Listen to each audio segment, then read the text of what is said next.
I remember I was 21 years old when I had this low back discomfort that I would call an ache or a pain now, but seemed so extreme then because I had no tools and no skills to work with it. And so I went to the doctor and the doctor said, let's look at potential surgeries for you. That was the choice. Soon after, I found the practice of yoga.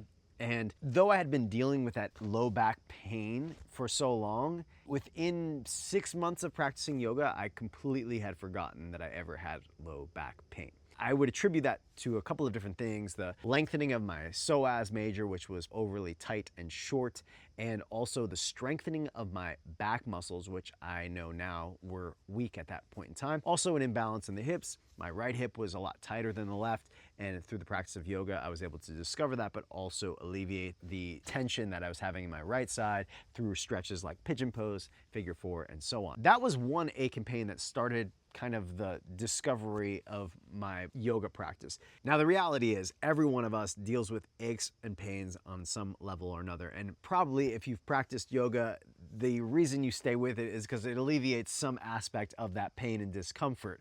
Now, knowing exactly what you can do and what not to do with each of those pains and discomforts, whether it's your shoulders, your neck, or if it's your elbow, your wrist joint, your knees, your hips, your low back, your upper back, and so on and so forth, whatever the pain is, the ache that just kind of seems persistent, if you have the right tools of what to do, you can alleviate that pain, and it gives you a sense of autonomy over this physical body. So for the month of October, I'm designing a 10-class yoga package designed specifically to help you with areas of your body that all of us commonly have aches and pains. We'll go over the patterns, neuromuscular patterns that we tend to have that cause certain postural alignments in our daily life that will then lead us to that discomfort and pain. So for example, if you tend to be somebody where the pattern is the shoulders rolled forward on one side, that will always be pulling tension on the neck on a muscle called levator scapula that will pull the neck into this position,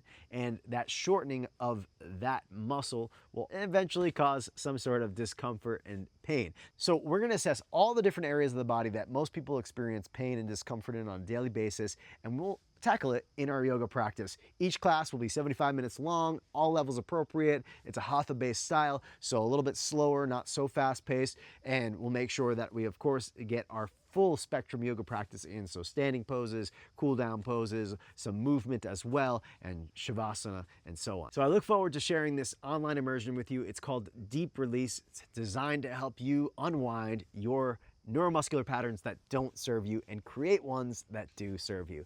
We'll see you in there, and I can't wait to practice with you.